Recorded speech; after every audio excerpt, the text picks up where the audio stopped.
Where do you want to start? I've got several things on my note sheet I want to go over with you. At the top, let's go to the news of the day. Uh, uh, Westbrook is gone uh, from Clippers. LA. Uh, he's gone to the Jazz, but it looks like he's going to end up in Denver. And your thoughts of the trade, and why is uh, Westbrook such a divisive talent? Clearly, Russell Westbrook is a really good NBA player, right? Or was? Russ is Russ. Russ reminds me kind of like driving out on the autobahn. He's basically usually one pace, and I love his talent. He's done a lot of things. We know about the years that the triple doubles, but the IQ is not all the way there. Russ makes some very bad decisions. And I know a lot of people thought when Ty Lue brought him in that he might end up retiring as an LA Clipper. But I mean, Russ, they sent him to the bench. They tried to give him some minutes. It didn't mesh with him and James Harden. And to me, it didn't mesh because you got two ball dominant guys. And so they decided to move him to Utah. And of course, Utah waived him. And now, yeah, we're hearing that he's going to the Denver Nuggets. I hope it works out. Of course, I won't be picking the Nuggets to win it this year now. But I felt the same with Reggie Jackson last year. So I'm going to wish Russ Is well. he an I hope he upgrade can. over Reggie Jackson? I don't think so. Those are two guys in the league out of everybody that I see are very similar. That I didn't trust either one of them. And when Reggie went to Denver right away, that made me nervous about Denver even getting to the championship. And now you bring in Russ, and I don't think Russ feels that their need. I don't think that moves the needle at all. They lost Contavious Caldwell Pope, but replacing him basically with Russell Westbrook, I don't think that moves the needle. But I am happy that Russ is getting another opportunity to play, and hopefully he'll play well there, and he'll be able to play another year or two, and be able to quit on his own without them forcing him out. So I do want that to happen, him to be able to quit on his own. Derek, I mean, when you talk about guys like Russell Westbrook and James Harden, I mean, they have been productive players, but I guess their efficiency, they don't. It's something missing with both of those guys. And Rick, it's funny you say you mentioned those two, but think about this team, man. It's amazing that Ty Lue is not doing that commercial already for Alka-Seltzer. You got Russ, who's ball dominant. You got Harden, who's ball dominant. You got my favorite player, Kawhi, who's ball dominant. And you got Paul George all on one team, and you're trying to blend that together. I just didn't see how that could work from the beginning. And when these people named the Clippers as one of the favorites last year to win the title, I just didn't understand it at all. So I didn't know what those people were looking at. But yeah, Russ is not very efficient. His biggest thing is, the shooting. And if you remember when they played Golden State, Draymond was standing basically in the paint and telling Russ to go ahead and shoot it. And, several teams started doing that. But I want the guy to do well, man. So I hope he gets to Denver, and I hope it works out. And this gives him a chance to resurrect his career because I don't want to see him go out on a bad note. So What maybe this will be a good move. what's the best way of him finding his niche? He And plays you well, coaching Ricky. Is him? just What you you coaching know him what's in Russ's Denver? problem. What do you tell him? I tell him to just come in and basically be yourself. We still want you to be Russ with all the energy, but he just has to learn how to pick his spots. If you don't say anything real Russ in, he starts trying to become the number one option, and he did that with LeBron. I'm hoping he doesn't do that with the Nuggets. Just come out and play. Give us 20 good minutes of solid basketball. But remember why you're here. You're here to get everyone else involved. And if that leads to you scoring, and then you score. But that should not be his first option. His first option should be to set up the other players and let them utilize their skill sets. And then he basically played off of them. Well, He started rocking the baby and all that stuff, man. When he does that, I'm like, oh, sub time.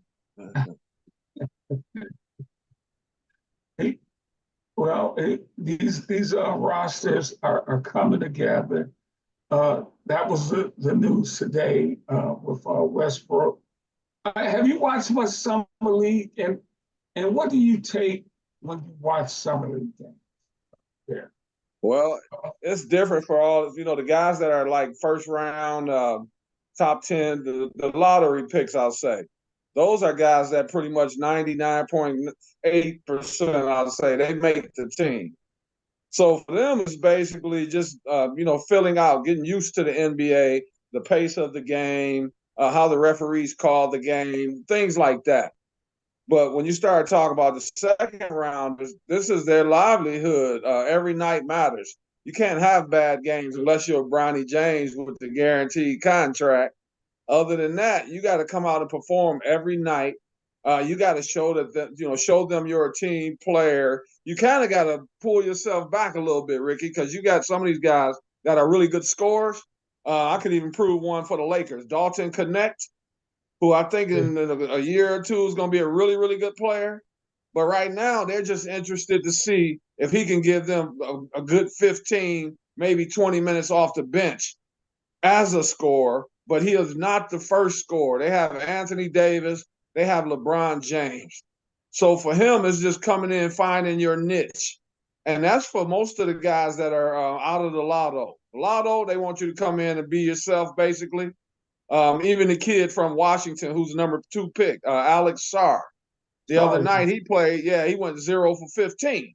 0 for 15. But see, 0 for 15. But see, if that's you and I, if we coming in second round, you're probably going to be going home after that. I don't even know if you're going to the G League. So for him, it won't really affect him, but he just has to learn. Those guys, the lottery picks, just learn about how the NBA functions on and off the court. And that's what's going to be the biggest adjustment for a lot of these guys. Yeah, and Sarr he's a 7-footer. He's known more for his defense, but man, he was shooting. I think he put up 6 or 7 threes the other night. Yeah, I guess they're probably telling him, hey, shoot the ball, man. We need you to show some kind of offense. He's got a very lively body, Ricky. I think he's going to end up being okay. But the bad thing is maybe the position. He went to Washington. And, sometimes when your leaders are Jordan Poole and Kyle Kuzma, you might come out sometime not mentally prepared to actually play. It's not like being around a LeBron or Chris Paul or guys like that. So I'm going to just chalk it up as a bad night. He did some other things well. He rebounded. He had a few block shots or whatever. So I think he's going to end up having a really good career. But he just had an off night. But I think he'll get a chance to make up for it because he's going to play a lot of minutes this year. Hey, I don't know if you got to see Zach Edey play. He had a nice game the other night. I think he had 15 points and 14 rebounds. Of course, but when you see that number, he's playing against guys. These guys aren't who he's going to see in the NBA. But it's still a good game on his part. Yeah, I still worry about him. I said like the pace of the game because I don't think they're going to be running. He's not Shaquille O'Neal, and they're not going to be running their offense. And then we go into Zach Edey like he's Shaq or Kareem. So they're going to have to figure out. I don't think he's going to play as many minutes as people think his rookie year. But, I mean, if he can they're going to probably put him on a diet and all that, Ricky. And if you remember, Jokic was overweight a few years ago. And I'm not saying Zach is overweight, but he could be in better condition when I watch him run. Right. And if you remember, Jokic was kind of overweight a few years ago. They put him on a rigorous diet plan, and they started working him out differently. And then we see what happened with him. He became an MVP. I don't expect that from Edey, but I think they're going to figure out a way to implement him, get him into the offense. And I hope he does well because, I mean, the guy was a 2-time Player of the Year in college Yeah. back to back. And they give him a chance. I think he's going to be a decent player. I'll say that. I don't see stardom, but I see him being a decent player. Yeah, yeah. Yeah, exactly.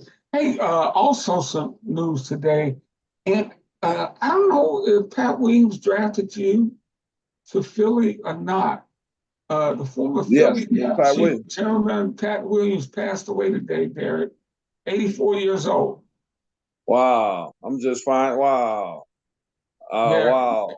Man, hey, D, he spent 56 years in the NBA, all yeah, different, all different kind of jobs.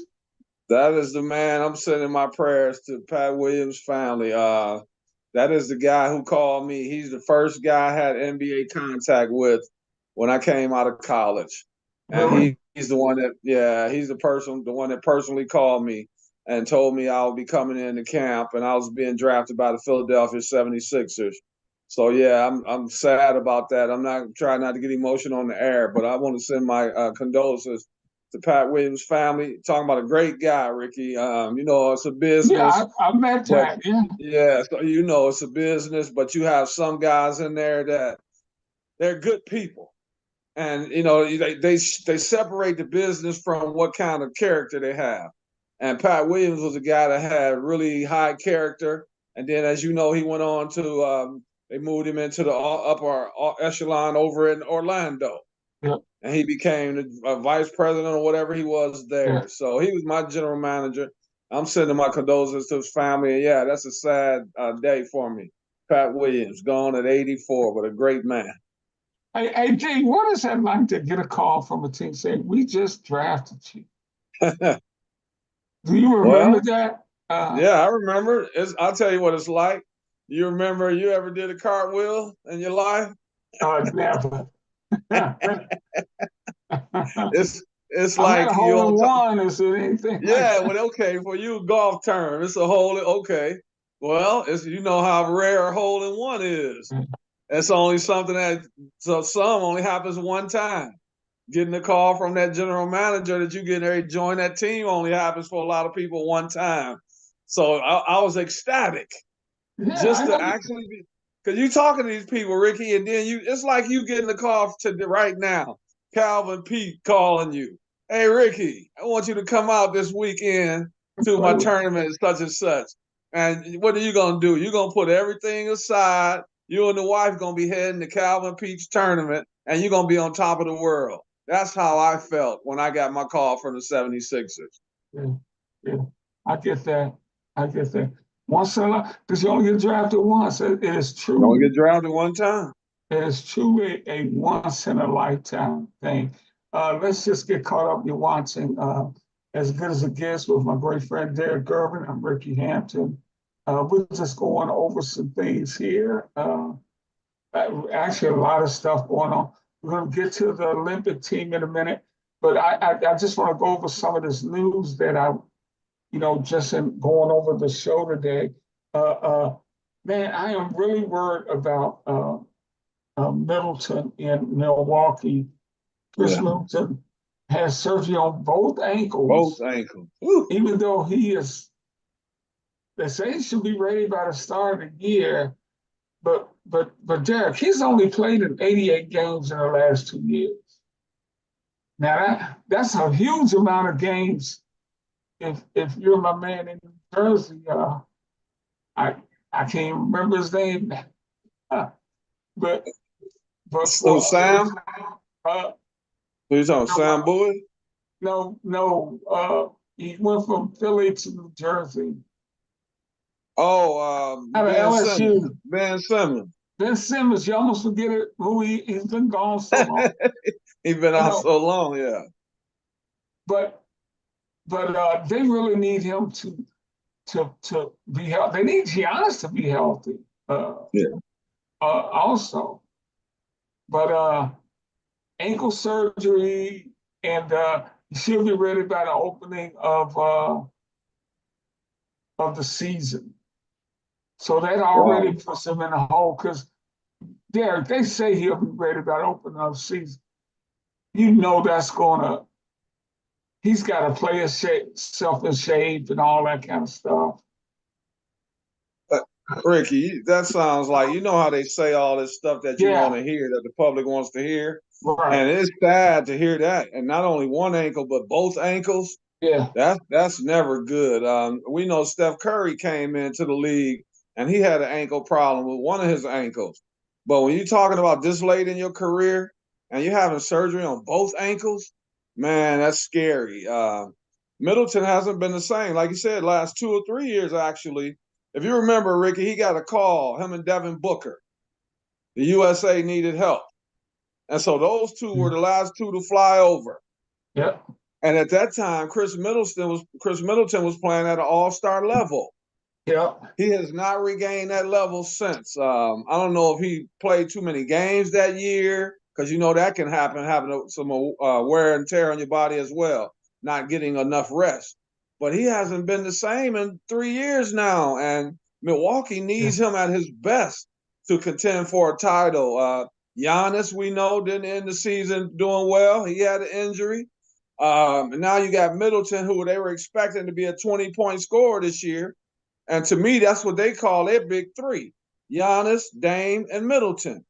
So to see him have to have surgery on both ankles, to me, that tells me that he's not going to be there for at least, I'll say, around the Christmas. I don't see him playing in October, November. I don't see that. And maybe Klay Thompson was gone a little too soon, huh? So I hope it works out. But when you talk about both ankles, that's never a good thing. Yeah, that's bad. Hey, is Indy a team that can make a move in the East this year? We know Boston's going to come back as defending champ, and that roster is pretty much intact. Um, do you like what Indy did last year, and have they done enough to maybe take a step this year? Is that where Edie went? Indy's in Memphis. I'm trying to think. They brought in someone to Indiana, a Uh, center. Indy got okay. Yeah, they re-signed. Of course, they got Halliburton, who's on the Olympic team. They brought in. They re-signed Toppin. They got James Wiseman. Okay, there you go, right there. I knew they brought in the center because the Yeah, reason I said that is because I knew now that Miles Turner could move to his natural position. And right now they're talking about Wiseman coming off the bench, but I don't see that, Ricky. I see that they have to put him in the starting lineup because they need a rim protector. Miles Turner is a good rim protector, but Miles Turner is more of a guy that wants to shoot the three-pointer, the long ball, like Karl Anthony Towns. So you yeah, bring in Wiseman and you put those two together. Now you're talking about a front line that's not too bad. And then you throw in the Obi Toppin, who we know is very athletic and can also get out on the fast break. I think they've done a lot. I think they've improved their team, but it's still going to be rough. But I have them right now. I would say until the Knicks shore up their center position, I would have Indiana in the top three coming out of the Eastern Conference right now with the Boston Celtics, and my third team would be Philadelphia. So it'd be Philly, Indiana, and Boston for me going into the new season. you put Indy ahead of Milwaukee. Yeah, because Middleton out and still Giannis has got to get back in condition and all that after missing, they didn't even near the playoff time. Remember, he was out. So it's going to be different. Milwaukee's not the same team. Pat Connaughton is not who he was a few years ago. They still talking about getting rid of Brook Lopez. We don't know that situation yet. Robin Lopez is sitting over there on the bench. So they really don't have a deep bench. They have Malik Beasley, who they re-signed. But to me, they just don't look like a contending team right now. No, Beasley's here in Detroit now. Who? So they lost Oh, yeah, Beasley. Beasley's gone. They got him out of there, too. Yeah, sure Yeah. did. So he's shooting jumpers in Detroit. So for Milwaukee, they got a lot. They didn't do a lot in the off season. Certain teams didn't do a whole lot. And surprisingly, they're one of them. Yeah, you're right about Milwaukee. They did not do a lot at all. I'm trying to They better do something, look at Ricky, or them. we're I gonna be tell you talking what, about. man, you know what, getting Wiseman, if somebody would just give that kid a chance, Give man, him a I'm telling chance. you. I've seen enough of him when he was here. I was disappointed the Pistons let him go. Um, Rick Carlisle's going to give him a and the chance. way, especially the way Indy likes to run up and down the court, because this kid can run and jump. That's going to fit right into his strength. He fits right in, and Rick Carlisle is going to give him an opportunity to resurrect his career as an Indiana Pacer. And as you know, I'm a James Wiseman fan. I was a fan even the little time he spent in college. I was a fan in Denver. I mean, when he first came to Golden State, I was a fan then, and I guess he just didn't fit Golden State's system. But for me, he would have fitted better than Kevon Looney.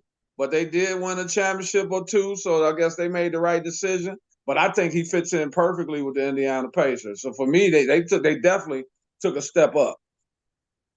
You know what? I'm just looking at Milwaukee's roster, man. They are an old team. They're old. They really are. Lopez is 36. Middleton's 32, coming off 2 ankle surgeries. Uh, Portis will be 30 this year. Giannis will be 30 this year. Ricky, do you know that Portis James could Brown possibly is 32. is Portis their second best player? No, Dame. Well, Dame's their second best shooter, supposedly. Oh, okay. But as a player, if you look at that roster right now, Bobby Portis is their second best player on that team. I got you. And Dame's 34. Yeah. They got to get something done quickly, or they're gonna have to break this thing up. And then Doc Rivers. That's why I'm surprised, Ricky, because it's not like Doc is going to get 10 more chances to coach. And so I thought they would be all in over the summer trying to get someone, even if it was a DeRozan who ends up going to Sacramento or Zach LaVine, someone. I thought that they would try to get someone that could possibly move the needle.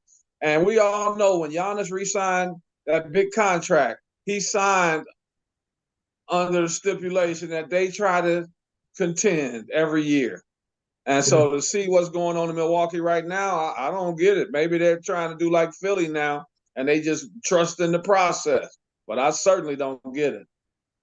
Hey, and again, we're gonna close this out tonight. We'll get into the USA basketball.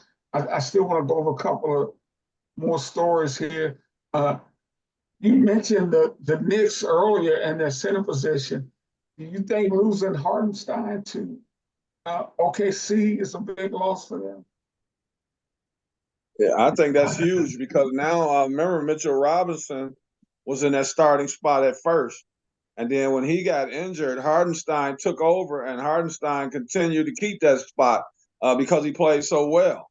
So now we got to see how what kind of conditioning, how's Mitchell Robinson going to respond to being out so long.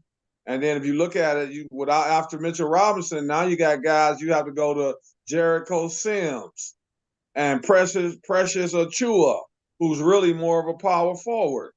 Right. So they're going to have to address that center position because if Mitchell Robinson were to get in foul trouble, I hate to say it, or get hurt again, where do they go from there? They're loaded in the backcourt, and then they bring in the shooter from Mikal Bridges from Brooklyn. Yeah. So they bring him in as a small forward or whatever, or put him in the backcourt. They loaded. You got Julius Randle coming back. So they loaded with guys that's 6'6", 6'7", or whatever, and smaller. But they don't have big men, an abundance of big men. And that's what they're going to need to contend with a Boston with a healthy Porzingis, or Philadelphia with a healthy Embiid, Milwaukee with a healthy Giannis. Yeah. They need size, and that's what they're missing right now. Yeah. And Hartenstein really helps OKC because he brings some physicality to that team. Because man, homegrown, talented young player. But he's long, but he's not a big guy. But now he's got a big guy with him on that front line. They my number one pick to win it all this year. Right now, if we were to pick today, they've been my pick for the last 2 weeks. The day they signed Hardenstein, they became my number one team to win win going into the 2024-25 season. And I know Big Chet is happy. He's salivating because now he doesn't have to battle against those big guys like Jokic and Anthony Davis and those guys. Now he can just go ahead and play the power forward and possibly even some small forward. And man, they're going to be a tough team. They have a deep bench, and that right now they will be my pick to be the best team in the NBA. AD, and they got Alex Caruso. He's another guy that's going to add some energy and physicality to that team from the guard position. And they got going into his second year, Kason Wallace, who's also a really good player on both ends of the floor. And they got Isaiah Joe. They got a team, Lou Dort. And I haven't even mentioned that Shea, second in MVP voting. So they got rid of Giddey, Josh Giddey, who I think is a really good player, but he fell out of their rotation. And when you bring in a guy, a ball stopper, a 94-foot guy who's going to defend like crazy, and that's Alex Caruso. You put him with Hardenstein coming in, to me, that makes them right now on paper the best team in the NBA. Yeah, and you know what, man? Caruso does a lot of the dirty work, and just like Derek White for Boston, man, just nothing flashy about that guy at all. He just gets out there and he grinds, man. He's not afraid to guard a Donovan Mitchell or Steph Curry, whoever it may be. And, he brings energy on both ends of the floor. I watched him play down here in college, Texas A&M. Really tough player, hard-nosed, and athletic, too, as well. They don't talk about that very much. But he's the type that'll put you on the poster as well. But he's a team player. I'm glad to see him get out of Chicago because I know you don't even know. I don't know. I don't think anybody knows what Chicago's trying to do. I don't even think Billy Donovan knows. So I was glad to see him get out of there and to go to OKC. I'm sure all the guys probably met him at the airport, the ones that were in town, and they welcomed him with open arms because he is a baller. Hey, speaking of Derek White, were you surprised Team USA picked him over Jaylen Brown? Man, that's a tough question. I'm not surprised they picked him over Jaylen Brown, Ricky. I'm surprised Jaylen Brown didn't get picked, period. That's what I'm surprised about. But I've kind of read up a little more about it. And, I guess Nike had something to do with a lot of these decisions going on. And if you know, Jaylen Brown has an Adidas contract. And, of course, remember this, Rick, I have to be honest. So do I, D. But, I have to be honest about the other part because we're the African-American Athletes show. Don't forget what else he did. He wanted to give some visibility to Black Wall Street. Remember, he talked about all that kind of stuff. So he's trying to help the African Americans, and I don't know if he rubbed someone the wrong way or not. It kind of reminds me almost of the Kyrie situation. And I just think they kind of nosed him out of there. He's MVP. To not even get called, Ricky, I mean, come on. I'm glad Derek White got the opportunity. But out of all those guys, if you look at the roster, you telling me Jaylen Brown couldn't have went in front of one of those guys? KD's kind of been hurt a little bit. Embiid, we know, have had injury problems.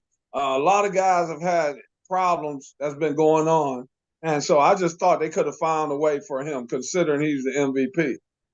Hey, what have been your thoughts so far of the USA team? They played 3 exhibition games. Steve Kerr's going to have to figure out his roster, the rotation. I know he tried to go with Anthony Edwards in the backcourt, and you got Steph, you got AD, you got LeBron and Jason Tatum. I think some of these guys are kind of up in age. Well, I know that some of them are kind of up in age. And I think we need to be focused more now on getting guys like Anthony Edwards involved. Anthony Davis has been outstanding, but they're bringing him off the bench. Him and Bam Adebayo, for whatever reason, I guess Kerr is trying to give that bench some punch. So he's keeping those two guys on the bench, even though Embiid hasn't played well at all. Embiid is going through what I'm calling the Tim Duncan syndrome, Ricky. If you remember when Tim Duncan played, he was in foul trouble every single game. He could not get adjusted to the FIBA and their rules, the way they call, the little things.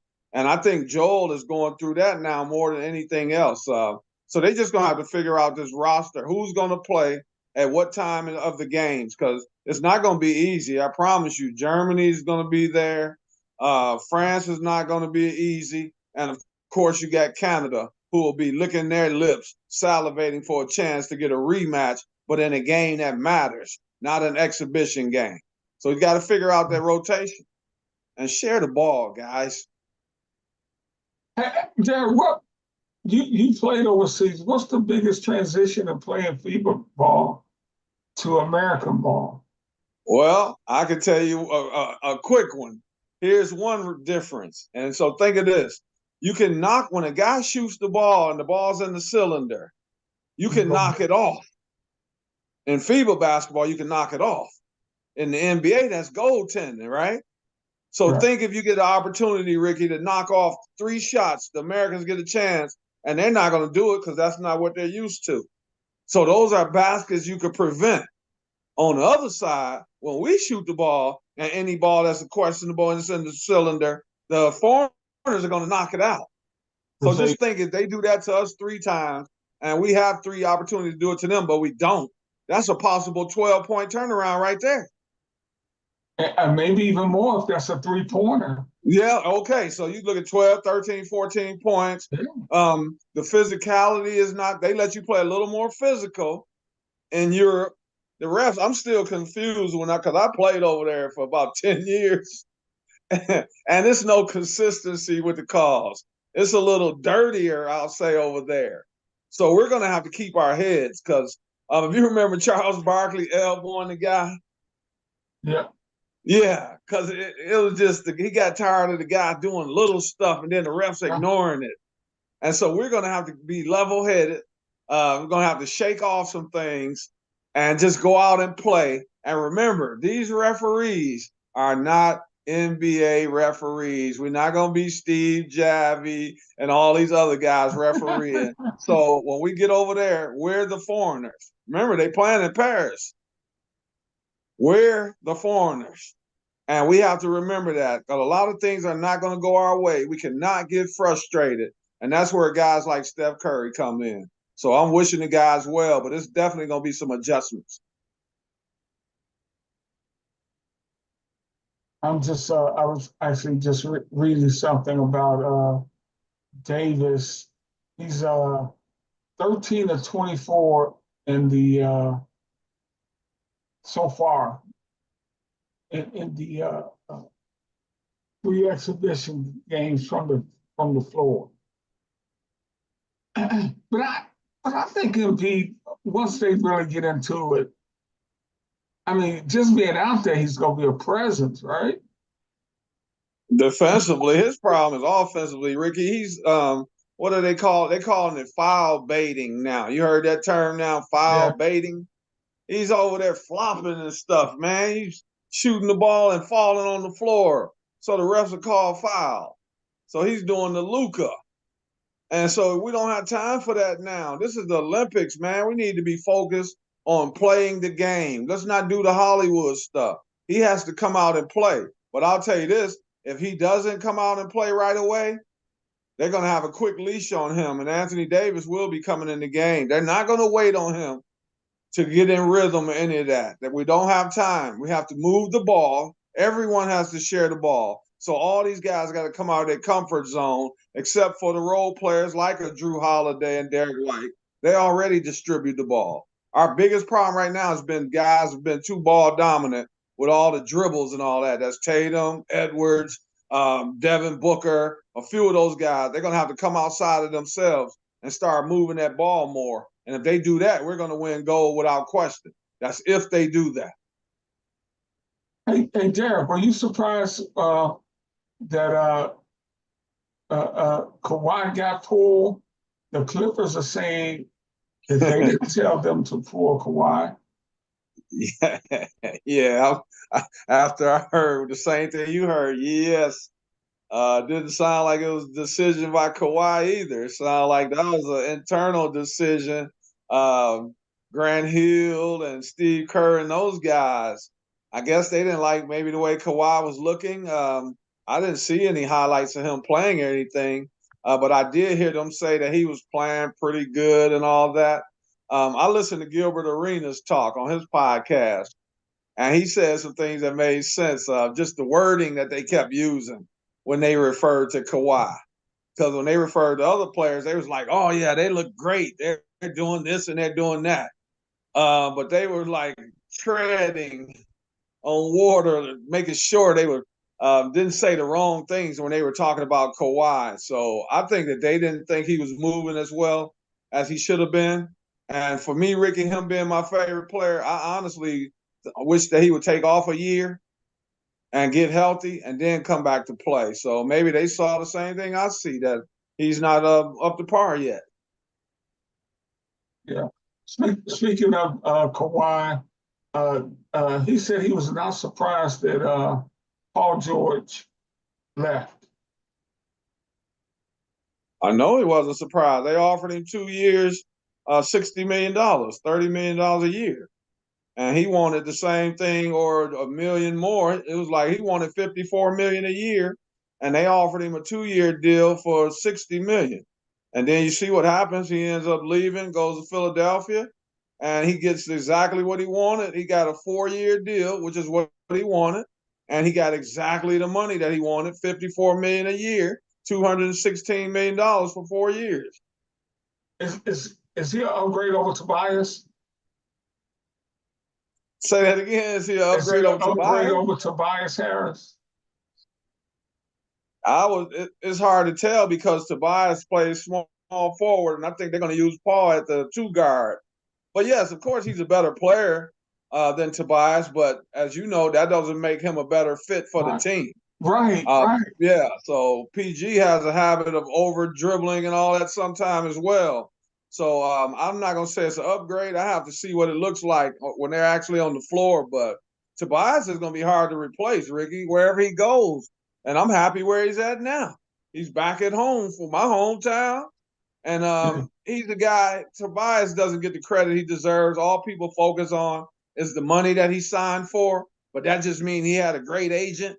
And that means he also was a high character guy. And they didn't mind giving him that money. But I can't say that Paul George is an upgrade yet until I actually see how he blends with Maxey and Embiid. Yeah, it's really going to be an interesting season, man. And this summer is speeding right on by. Once you get around, get past the All-Star game, you got NBA camps. NFL camps already open, some of them.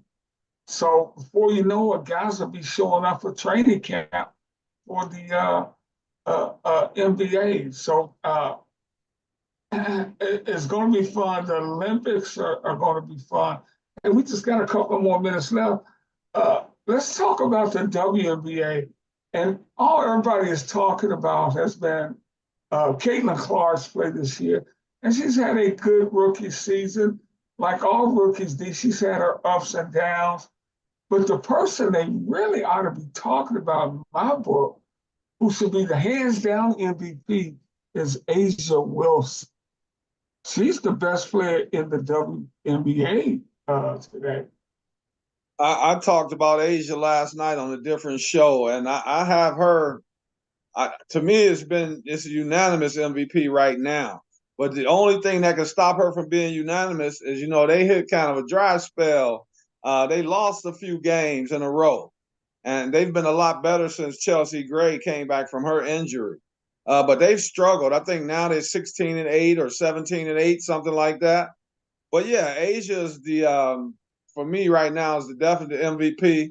And I mentioned this last night how Sabrina Ionescu from the Liberty has to be in the running now. Because if you look at their team, New York is 21-4. 21-4. And that's playing without Breanna Stewart, who was last year's MVP. So to keep that team afloat, and I have to put and Escu was in there, and I tried to tell those guys last night, just listen to me. I'm not saying she's the MVP. I'm saying it's A'ja Wilson, but it's not going to be unanimous. There's going to be 3 or 4 ladies, Alyssa Clark. There's a few others, Nafisha Collier, Caitlin Clark. So you're going to have some other people that are going to get votes. But without a doubt, to me, A'ja is the best player in the league. And yes, she's the MVP. Yeah, you're right about Ionescu. She's having a tremendous season for the Liberty, and to do and to do this without Breanna Stewart. But Ricky, you tell me why do they keep ignoring that lady? First, she didn't have a shoe deal, A'ja Wilson. What is it? Because it seemed like that she's well liked, just as well liked as Angel Reese, just as well liked as Caitlin. I don't understand why it took so long for her to get her just due when she's been playing like this. She got a statue put up in South Carolina. So this is not like she just all of a sudden became a phenom. She's been doing this over the course of time. And it amazes me that they just keep basically ignoring her, man. I think that's absolutely ridiculous. I think the whole league has been ignored really until this year. And I'll be the first to admit I watched more WNBA ball this year than I have in the past. And I have, I've really enjoyed it. There's been some great performances and some great games. Clark, the other night, Clark had 24 points and 19 assists. 19 assists. She's a tremendous passer. I mean, she's a really good player. Angel Reese had a double-double streak going there. There's a lot of outstanding players in the WNBA. But man, you are right about the Knicks. I mean, not the Knicks, the Liberty at 21-4, and they got a 2.5 game over Connecticut. As we go into the All-Star game break, it's going to be interesting to see the ratings from this game. I think they play Saturday. Hey, Richie, yeah. You know they probably let me say this. I think that their viewership is going to be higher than the NBA's All-Star game this past year. Yeah, please don't play the way those guys play. And it's not a knock on the NBA, but you be honest. You know why and it's Caitlin, but have you figured out the other reason why the WNBA is so popular right now? Why is that? Don't they play the way the game was meant to be played, Ricky? The fundamentals. Yeah. They still take the layups. Yeah. They still take the mid-range shots. Yeah. They play basketball the way we're used to it being played, not just the traveling and the palming and all that. They're playing the game the right way, and people are latching on to that. Caitlin's a part of it, but they're playing the game the right way. I think that's a great point, D. Hey, D, we got to get out of here, man. Okay. The witching out. Any final thoughts? No, I just wanted to tell you, man, that I'm liking that hat you got on because, like I told you before we came on the air, I guess we'll talk about a little football maybe next time. Yes, Our Detroit Lions. We're getting ready to tune up to bring it home. People are talking about the Lions going to Super Bowl, and nobody laughs now. You can't laugh. Hey, Ricky, if you remember, get used to that, dude. We were 1/2 away from going to the Super Bowl, weren't we? 1/2 away. Yes, Complete meltdown in the second half. Guys dropping wide open passes. The moment was too big for them. It's not like we were outplayed. No. The moment was too big. So we'll be back and better than ever this year. Absolutely. Well, we're going to get out of here from my friend Derek Gervin. I'm Ricky Hampton. I hope you've enjoyed this conversation. See you next time. Peace. Have a good great night, Rick. weekend. I love you, my man. Talk. Have